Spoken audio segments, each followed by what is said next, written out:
Bonsoir et merci d'avoir choisi France 3 pour faire le point sur l'actualité. Soyez les bienvenus dans ce 19-20. Revenons sur une mesure qui fâche nombre de conducteurs, d'élus et d'associations. Le 1er juillet, la vitesse limite sera ramenée à 80 km/h sur le réseau secondaire.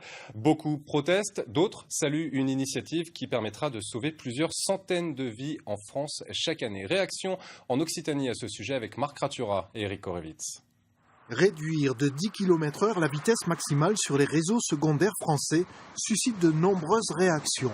Aujourd'hui, les maires du Massif central, et parmi eux des Aveyronnais, estiment que la réduction de la vitesse maximale autorisée ignore les difficultés du déplacement dans les territoires ruraux et de montagne. Autre voix qui s'élève contre la mesure, celle des motards. Aujourd'hui, on a, depuis 3 ans, une stagnation des chiffres de la mortalité routière. C'est un constat d'échec que doit faire le gouvernement de prendre ses responsabilités, dans le sens où l'attirail répressif ne marche pas. Il ne marche plus, il ne marche pas du tout, il n'a jamais vraiment marché. D'accord ? Donc à partir de là, taper sur la vitesse, ça a bon dos, ça ne suffit pas, ça ne marche pas et ce n'est plus crédible.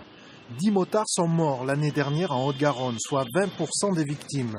Pour la prévention routière, réduire la vitesse de 90 à 80 km/h n'a qu'un objectif, sauver des vies.